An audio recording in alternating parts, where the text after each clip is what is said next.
ধরেন মেয়ে বেচার তো কঠিন, হুম হুম হুম। বেচতে বেচতে সবই শেষ। তো দেখতে পাচ্ছেন বন্ধুরা যে দিদা এই বাড়িতেই থাকে। হ্যাঁ, সংসারটা তাও চলে না ঠিক মতো।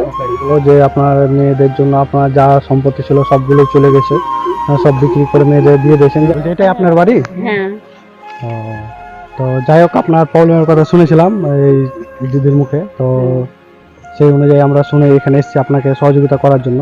হ্যাঁ। তো বলেন যে আপনার অসুবিধাটা কি, যে আপনি জানিয়েছেন যে আপনার অসুবিধা হচ্ছে। ও তো স্বামীটাও পারে না পালিয়ে, একটা কিডনির ড্যামেজ আছে।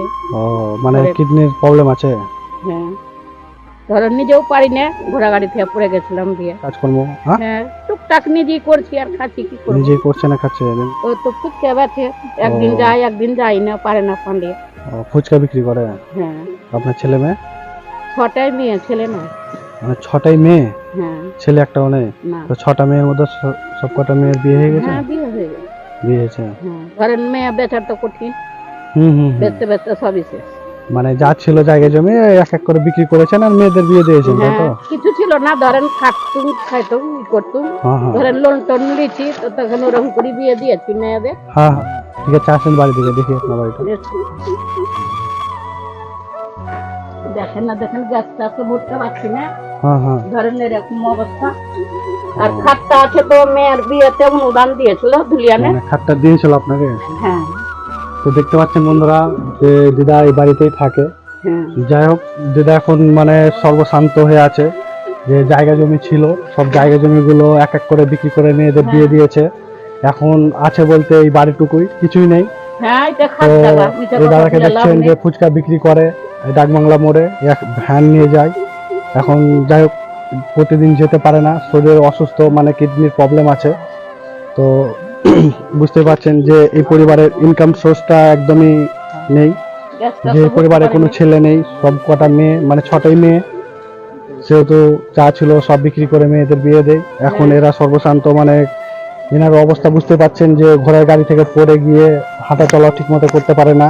এনার যে স্বামী আছে তিনিও মানে কিডনির প্রবলেমের কারণে ঠিক মতো যেতেও পারে না ফুচকা বিক্রি করতে। তো এই ফ্যামিলির খুব একটা অসহায় পরিবার, খুব অসুবিধা, যে কারণে আমার আশা এখানে এই দিদাকে সহযোগিতা করার জন্য। তো আমি এই দিদাকে আমার তরফ থেকে আজকে কিছু সহযোগিতা করে যাব। আমি নেক্সট টাইমে এসেও এই দিদার খবর নিয়ে যাব এবং সহযোগিতা করে যাব। তো আজকে আমি এসেছি এই দিদাকে কিছু সহযোগিতা করব। সংসারটা তাও চলে না ঠিক মতো। এখানে 500 টাকা আছে, হ্যাঁ, এটা রাখেন আপনি। হ্যাঁ, আজকে আমি আপনাকে যতটা পারলাম আমার তরফ থেকে সহযোগিতা করে গেলাম। হ্যাঁ, নেক্সট টাইমে এসে আমি আবারও চেষ্টা করবো আপনাকে কিছু সহযোগিতা করে মানে করে দেওয়ার। হ্যাঁ, এরপরে হয়তো আপনাকে কিছু রেশনের ব্যবস্থা করে দেবো, আমি আবার আসবো আপনার বাড়ি। তো দিদা, হ্যাঁ, তো আমরা সবাই আসছি আজকের মতো। হ্যাঁ। তো আপনি খুশি হয়েছেন তো? হ্যাঁ, হ্যাঁ। খুশি হয়েছে বাবা। যাই হোক আপনি খুশি হয়েছেন এই দেখে আমাকে খুব ভালো লাগলো যে আপনি যাই হোক অনেকটাই খুশি হয়েছেন।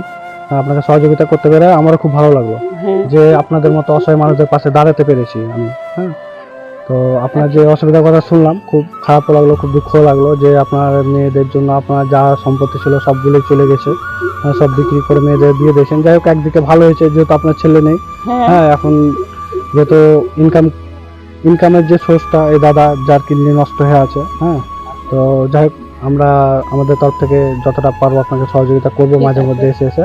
হ্যাঁ, খবর নেব। আর সেরকম যদি কোনো প্রবলেম হয় তাহলে এই দাদা বা এই দিদিকে বলবেন। হ্যাঁ, আমরা আবার আসবো। ঠিক আছে, থাকেন দাদা, ভালো থাকবেন। হুম, থাকেন দাদা। হ্যাঁ, ভালো। মেয়ে নাকি অরঙ্গাবাদে? হ্যাঁ, ওটা মেয়ে। মানে ভিডিও দেখে ফোন করেছিল। করেছিল আর হ্যাঁ। আমাদের এখানে একটা মেয়ে আছে আমাদের বাড়ির পাশে, হুম হুম। আমাকে বলেছিল। ছবি।